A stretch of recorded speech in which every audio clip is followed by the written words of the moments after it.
Fala galera, bem-vindos a mais um vídeo aqui do canal. E hoje eu vou responder uma questão que muitas pessoas têm a respeito do Bitcoin, que é: vale a pena comprar ainda? Já subiu tanto, será que ainda vale a pena?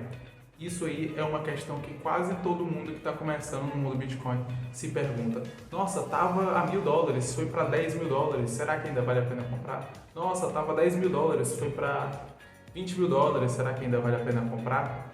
Então, essa é uma questão. No vídeo de hoje você vai sair dele tendo a certeza do que fazer nesses momentos. Antes de começar o vídeo, não esquece de se inscrever aqui no canal, porque esse canal aqui é para falar apenas de Bitcoin. Não deixa de deixar um like se você curtiu o vídeo e comenta aí o que você achou do vídeo, alguma informação, alguma experiência que você teve. E é isso aí, vamos pro vídeo. Esse ano de 2024 a gente teve uma valorização acima de 100%. Já bateu mais de 10% de valorização só ontem. E se você juntar com o ano de 2023, são mais de 300% de valorização. Em algum momento você pode se perguntar: caramba, será que o Bitcoin vai continuar subindo assim para sempre? O que é que a gente pode se esperar do futuro do Bitcoin? E a verdade é que muito provavelmente ele vai continuar subindo para sempre mesmo, porque os fundamentos dele são superiores a qualquer outro ativo que existe no mundo fiat ou no mundo das moedas que o governo imprime para você. O Bitcoin, ele tem uma coisa que apenas ele tem, que chama escassez. Ele tem uma escassez absoluta. Nunca irão existir mais do que 21 milhões de unidades de Bitcoin. Na verdade, boa parte dessas unidades já foi minerada, a grande maioria, e uma parte dela foi perdida, né, pelas pessoas que acabaram deixando seu dinheiro na exchange, acabaram sendo hackeadas, ou aquelas pessoas que deixaram suas chaves privadas guardadas em algum lugar e acabaram perdendo. Então, boa parcela disso também já foi perdido. Então, você tem a escassez total, a escassez absoluta. Ou seja, não tem como mais pessoas terem Bitcoin, mais pessoas criarem Bitcoin de forma completamente arbitrária, como acontece com os governos. Isso faz com que o Bitcoin tenha a tendência de sempre se valorizar com o tempo. Quanto mais pessoas verem as soluções que ele traz, quanto mais pessoas adotarem ele como uma poupança, como uma reserva de valor, a tendência é que a valorização dele aconteça cada vez mais e não pare tão cedo. Às vezes as pessoas esquecem, mas uma das propriedades do Bitcoin é o fato de que você pode, por exemplo, sair memorizando umas chaves privadas na cabeça, sair do seu país e sem ter que dar explicações a governos, principalmente quando esses governos são, como no caso de Cuba, de Venezuela, de Nicarágua, quando se trata de governos autoritários que vão tentar expropriar ao máximo todos os seus ganhos. Você pode ter seus ganhos não expropriados pelo governo, e é o único ativo que pode fazer isso. É muito difícil você sair da Venezuela, por exemplo, com ouro. É muito difícil você sair com, sei lá, o seu dinheiro que você deixou guardado no banco. É muito difícil. Por exemplo, na década de 90, o governo Collor roubou a poupança das pessoas, né? Tomou a poupança das pessoas. Então, assim, esse tipo de coisa jamais pode ser feito com Bitcoin. Ele é o único ativo real no mundo real que consegue fazer isso, que é verdadeiramente descentralizado. Então, isso daí é uma propriedade que apenas ele tem. E as pessoas cada vez mais estão entendendo isso, e cada vez mais as pessoas estão entendendo que a volatilidade em si não é um problema.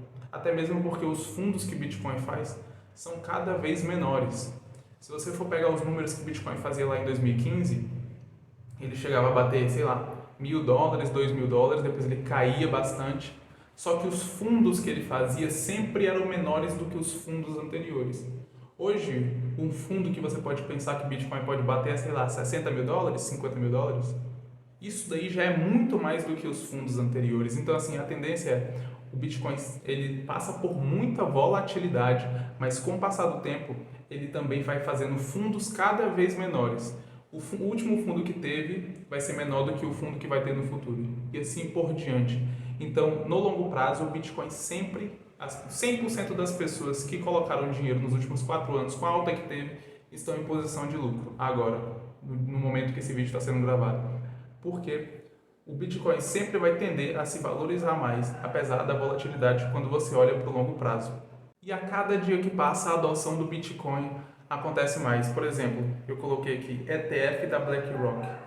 A BlackRock lançou na Bolsa de Valores, para quem não sabe o que é ETF, basicamente é quando uma empresa pega um ativo fora da Bolsa de Valores, joga ele para dentro da Bolsa de Valores e permite que as pessoas que estão operando comprem ele. Às vezes a pessoa tem medo de fazer autocustódia, às vezes a pessoa tem medo de ser hackeado, coisa do tipo, então ele se sente mais seguro comprando o ETF da BlackRock, por exemplo, na Bolsa de Valores.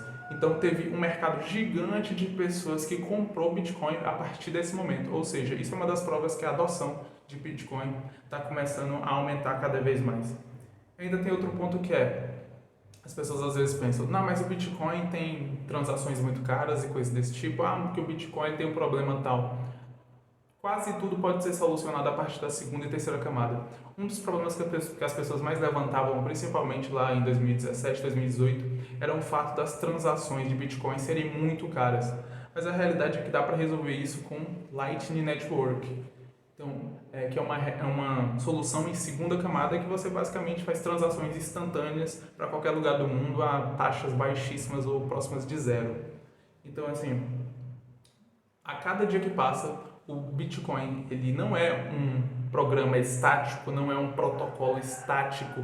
Ele vai melhorando com o passar do tempo. O protocolo dele vai sendo melhorado com o passar do tempo por meio de BIPs, né? Bitcoin Improved Proposal, que são quando a rede se propõe a melhorar, e dessa forma todas as pessoas que decidirem melhorar vão colocar esse novo improvement na rede, e quem decidir não fazer parte, vai acontecer um fork, aí as pessoas vai cada um para o seu lado. O Bitcoin é uma rede de consenso, ele não é uma rede democrática, onde as pessoas votam e não. Bitcoin é uma rede de consenso. Todo mundo que faz parte do Bitcoin está lá porque concorda com todos os termos que aquele protocolo está fazendo. E tem um ponto importantíssimo nessa questão da adoção, que é o seguinte: lá no início do Bitcoin, lá em 2010, 2011, tem outro ponto importantíssimo que eu quero trazer, que é o seguinte: a narrativa de valor. O que é o Bitcoin na cabeça das pessoas? Esse canal aqui ele serve só para falar sobre o Bitcoin, e eu tenho uma visão muito positiva a partir do Bitcoin. Mas a maioria das pessoas não vê da mesma forma. Por exemplo, eu vejo o Bitcoin como uma moeda do futuro, como uma reserva de valor absoluta, como a soberania do indivíduo absoluto, como a escassez digital. Porém, a maioria das pessoas, elas, principalmente no início do Bitcoin, elas viam o Bitcoin da seguinte forma: como uma grande fraude. Lá em 2010, 2011, as pessoas viam o Bitcoin como só uma grande fraude, basicamente. É um grande golpe, um scam, nada mais do que isso. Com o passar dos anos, elas foram entendendo que o Bitcoin é como uma forma de meio que os criminosos pudessem comprar coisas, principalmente pela Silk Road, né, que era uma loja que vendia tudo, basicamente. Então, o Bitcoin ele começou a ser muito usado nessa época. Então, o que acontece? Anos depois, as pessoas começaram a ganhar dinheiro com o Bitcoin, então os Faria Limers, né, os YUPs, começaram a olhar para o Bitcoin como um ativo de risco.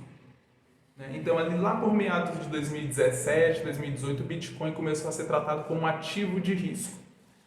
Aí, com o passar dos anos, eles ficaram nessa de, é um ativo de risco. Agora, eles já estão pensando, não, o Bitcoin é uma coisa que é absolutamente fundamental numa carteira diversificada. Se você for entrar em qualquer canal aí mais institucional, mais Faria Limer, por aí, qualquer canal desses aí, você vai ver que a conversa deles é meio que, não, é importante ter um pouquinho de Bitcoin para diversificar. Não, é importante ter. Eles não veem o Bitcoin como uma reserva de valor real, uma escassez absoluta. Eles nem pensam nessa discussão Fiat que eu trago aqui.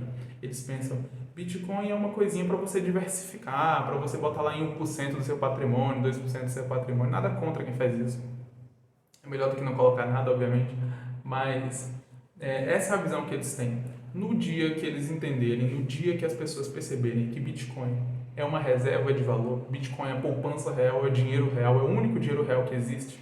Quando as pessoas entenderem isso, agora pegou 89 mil dólares, esses 89 mil dólares não vão ser nada, não vão ser absolutamente nada. O market cap do Bitcoin, que hoje é o 8º maior do mundo, se não me engano, vai se tornar o primeiro do mundo, vai ultrapassar o ouro, e o preço do Bitcoin vai multiplicar 20, 30 vezes. Porque, assim, no final das contas, é sobre adoção.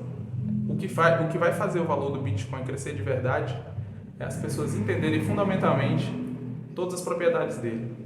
Mas, assim, uma das coisas que a gente tem que ter em mente é o seguinte: Lá em 2011, 2012, as pessoas compravam bitcoins a rodo. Tinha sites lá, tinha free Bitcoin, basicamente. Você entrava no site e ele te dava bitcoins de graça, basicamente. É um negócio muito louco. Eu lembro que quando eu tinha uns 14 anos, mais ou menos, eu entrava num site que você via anúncios e você ganhava lá 600, 700 satoshis só por ver um anúncio, né? Hoje em dia, não é, cada dia que passa as coisas vão diminuindo. As primeiras pessoas que pegaram Bitcoin compraram milhares de Bitcoins a rodo. A partir do segundo halving, as pessoas também compraram algumas centenas. Do terceiro halving, algumas pessoas compraram algumas. E agora a gente está comprando satoshis, basicamente. E a cada halving que passar, vai ficar mais difícil você comprar satoshis. Fora que tem o risco do governo decidir que não é mais legal, uma boa ideia ter Bitcoin rolando por aí. Eu não acredito muito nessa tese. Eu acho que o governo também ganha com Bitcoins. Sim, o Bitcoin ele é uma revolução, ele é uma tecnologia absurda e o governo vai ganhar com ele também, porque o governo vai taxar em cima, simples assim. A gente pode pensar que não, a gente não vai entregar nossos bitcoins para o governo porque a gente tá com a chave privada na cabeça, esse tipo de coisa. Pode ser que eu e você não façamos isso, mas pode ser que outras pessoas façam.